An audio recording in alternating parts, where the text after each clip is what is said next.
Alright, hello. I'm going to show you today a project to help you maybe learn. I showed this in the intro. It's a slider puzzle. It's pretty basic. And the goal is going to be just having pieces move. There's no win, otherwise people would just do that and it'd alert a win. And we're going to make sure they can't just do that either by adding a scramble button that forces moves, but the code is so long, I'm doing it in two parts. So this is what we're starting out with. This table, no script. And assuming you know HTML, if not, you can just copy the code from this video.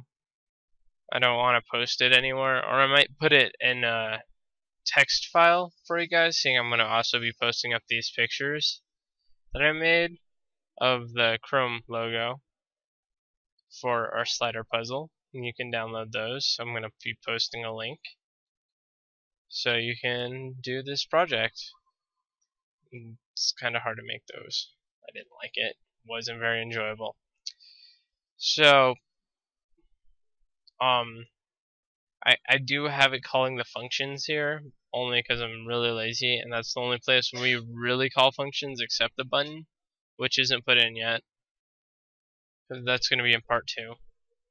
And I'm setting a width and height of 64 because my pictures are 64 pixels approximately. I think I'm going over because of how it does it. Yeah, I'm doing 66 pixels because otherwise it does a duplicate pixel. It's weird. I'm going too over, my bad. So I'm going to explain the IDs because this is going to be a big part of the slider puzzle.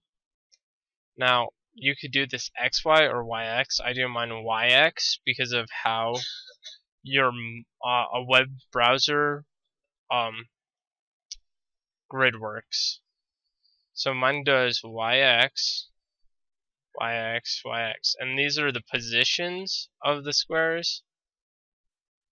Now you can do XY, and the reason I do it this way is because when you're looking at a website, this is 0, and this over here, or is it over here 0? I don't know.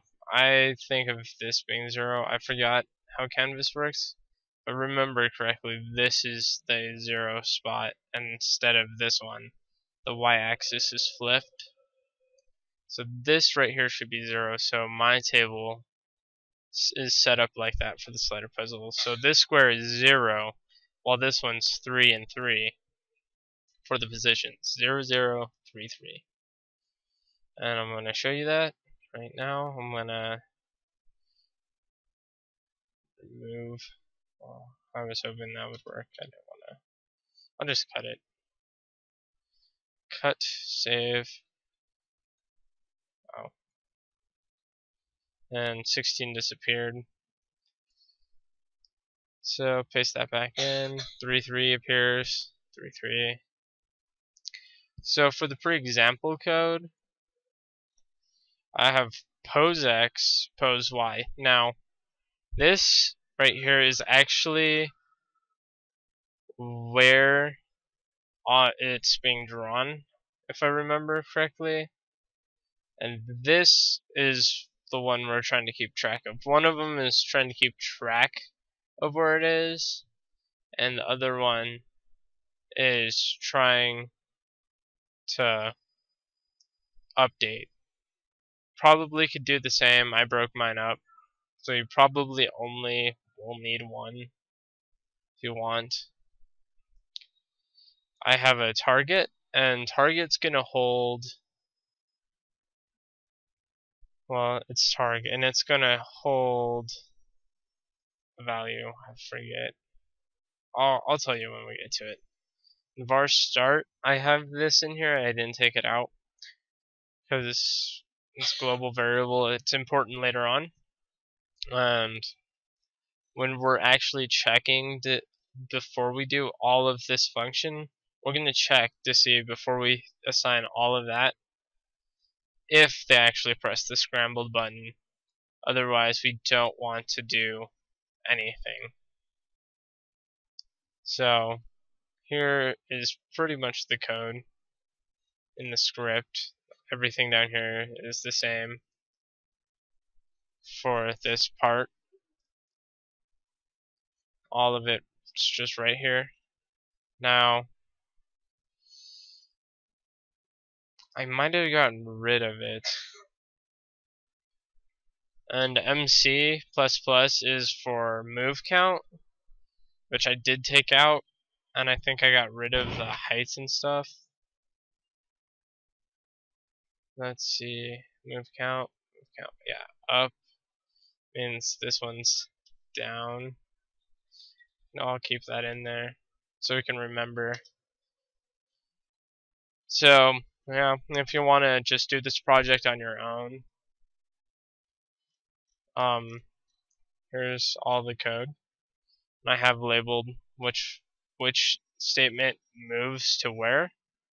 So we're checking, and then we're telling it where do we want it to move,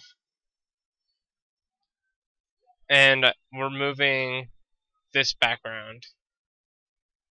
So when we say move down or move up, when we click this, I'm on the wrong one. So move down and move up. See, move left, left, right, move right. Okay. Just for you guys who don't want to watch the whole video and you feel like you understand JavaScript, who want a sliding one already, the code's just all of this.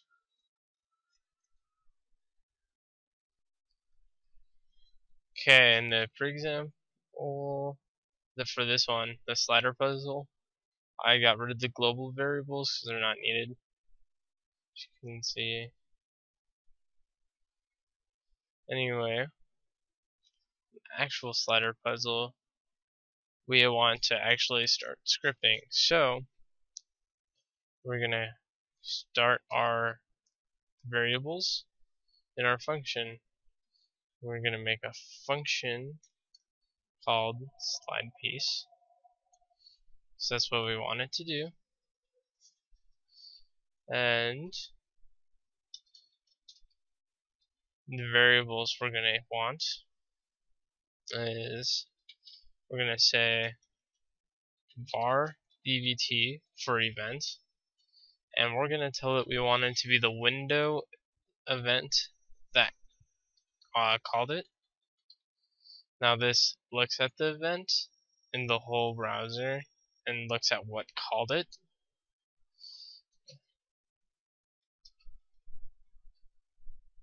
Anyway, sorry, there's people over.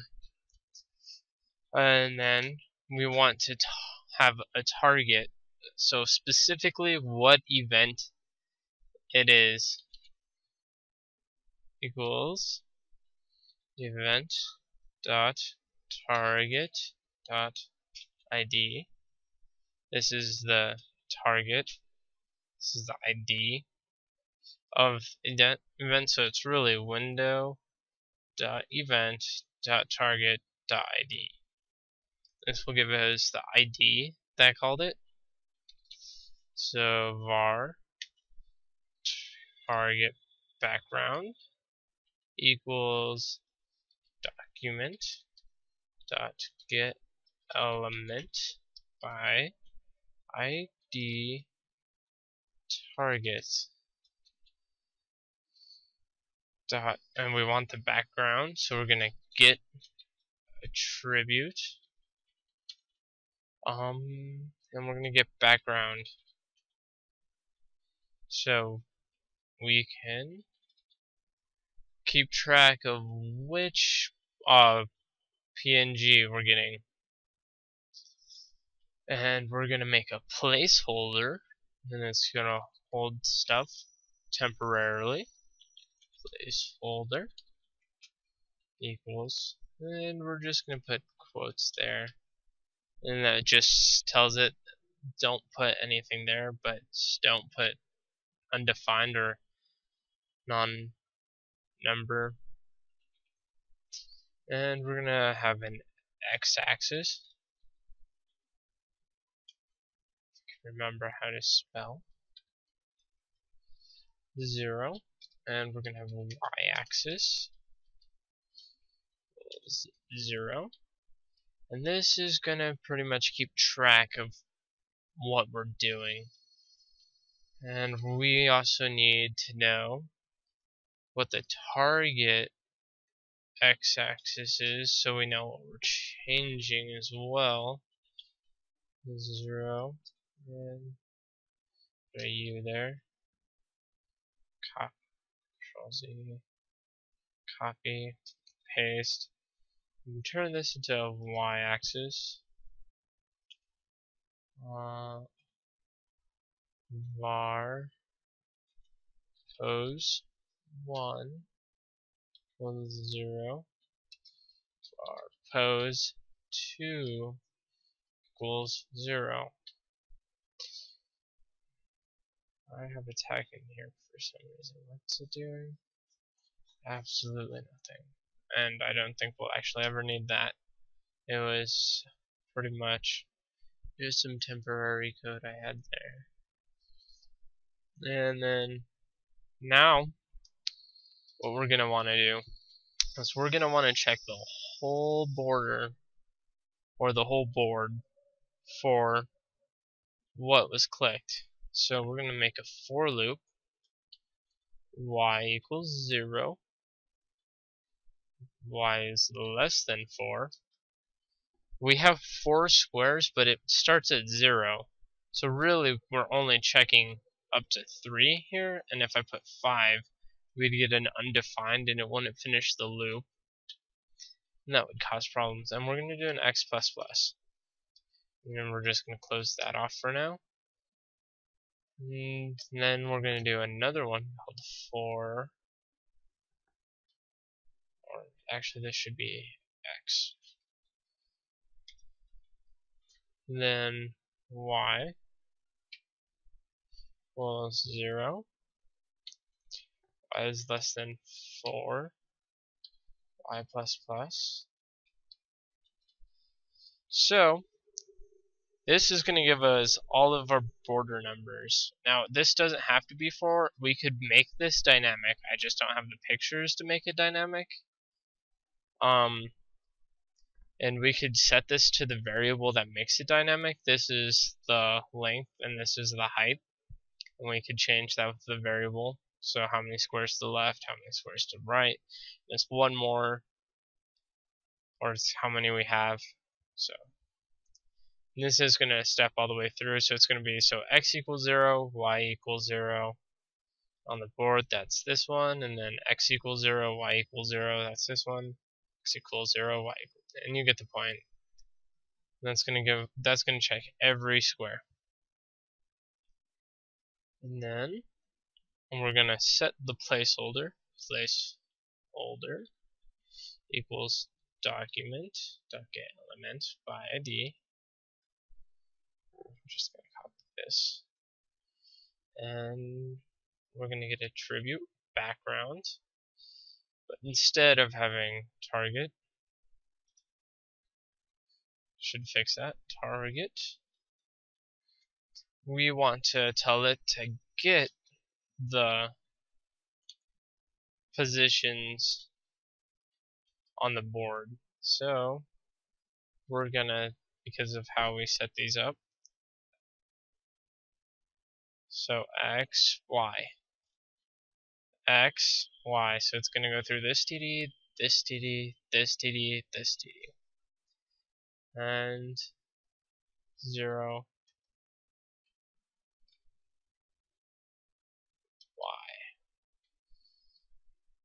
I shouldn't capitalize that. So background's going to equal each one of these backgrounds as we loop through, which means if placeholder equals target background, x-axis equals x, and y-axis equals y. And just okay, so that close, yeah. And we're gonna do another one because we also want to remember which place is the 16th background, which is the last slider piece that's not really a picture. Folder equals 16.ping. So that's the target background's HTML info. And that's going to be our for loop. Now, inside of here is completely easy to guess. When I did this, I just copied this.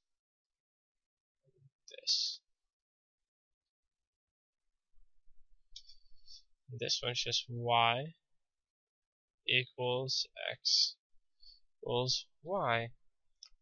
So if we click 16, it saves placeholder equals 16, and then saves the info and equals 16. But we're not going to have a check statement that says to do anything if that's true. And if this is 15 and this is 16, we want a value that tells us where 15 is and where is 16 based on this information of x and y on the positions. So, how are we going to do that?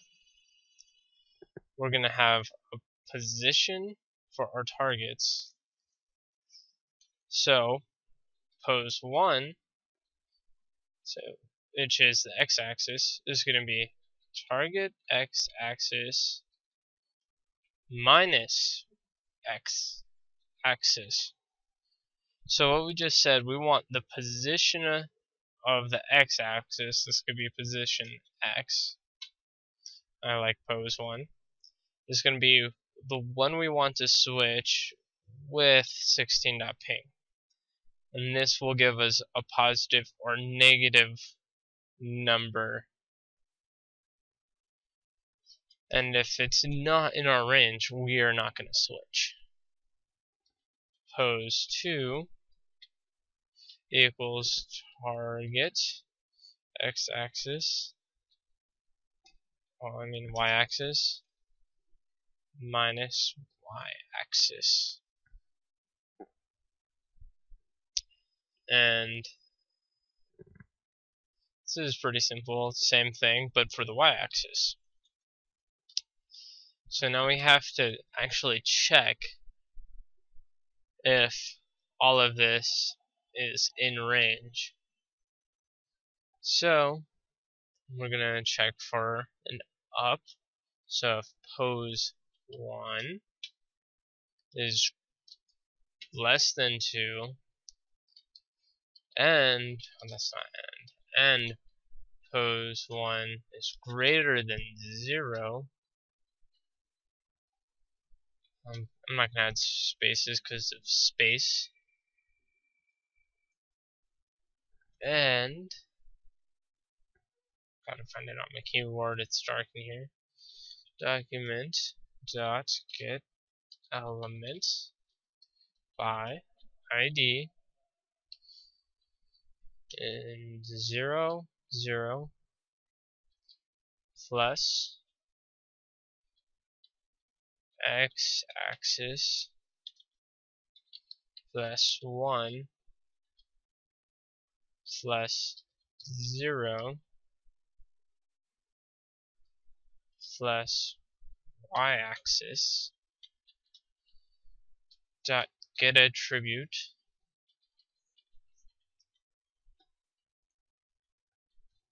background equals I didn't close that off equals 16.ping. And this is going to be up, so I'm going to tag it right here, up. And I'm going to get the ID.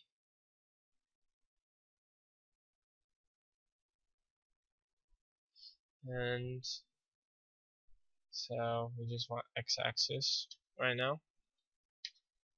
So this is where 16 is going to go, because this is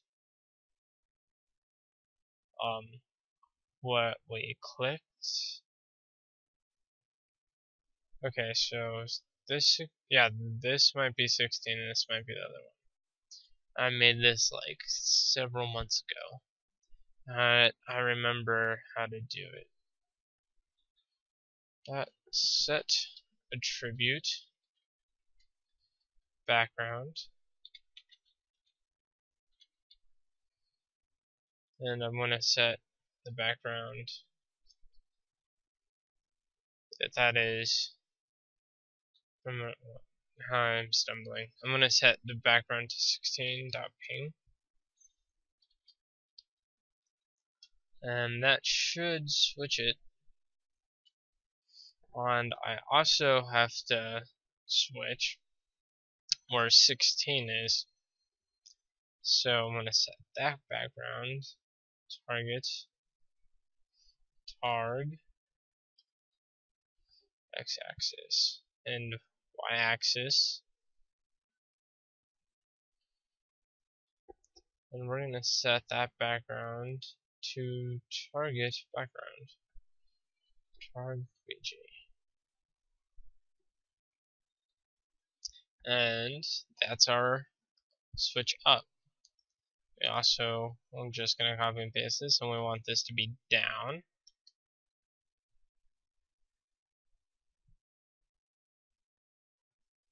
And in down, it's instead of +1, it's going to be -1.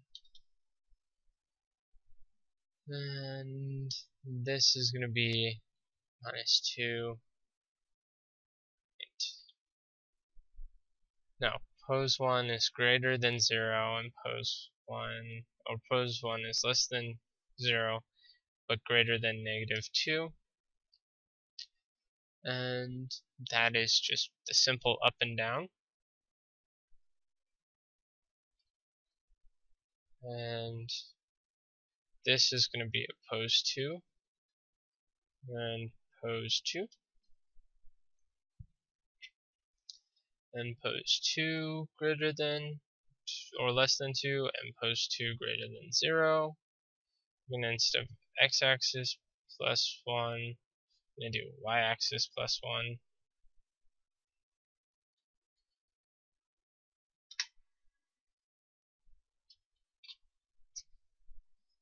And this one should be, if I remember correctly, left.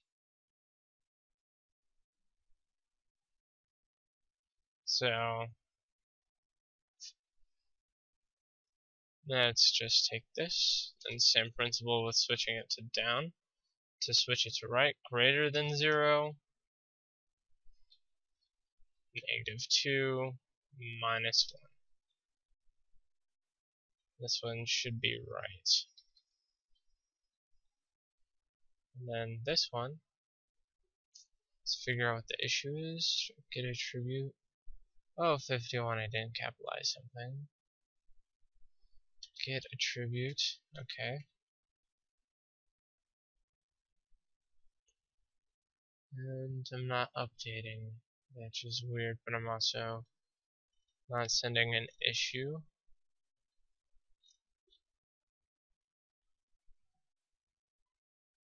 And am I setting this stuff right?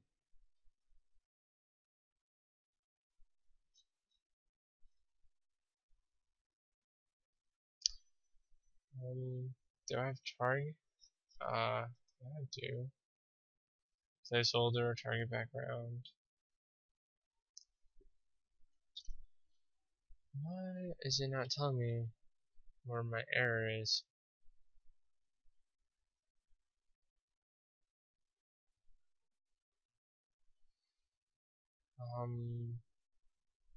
39 is also missing a capital. So let's Control F, place, get attribute with get attribute, replace all. 14 occurrences was replaced. Control save. Hmm.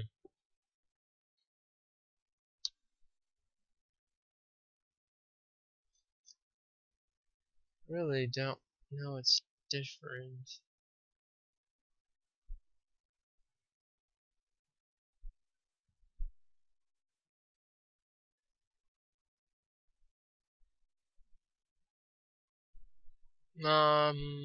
Oh, okay, I forgot.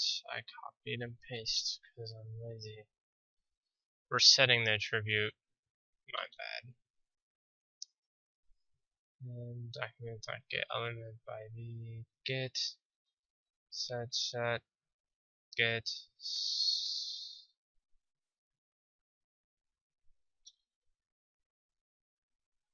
set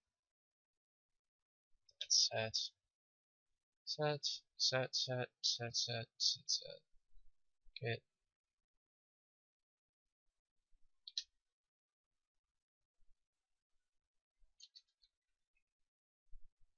So now we come over here, we still have problems. And it's still not telling me why.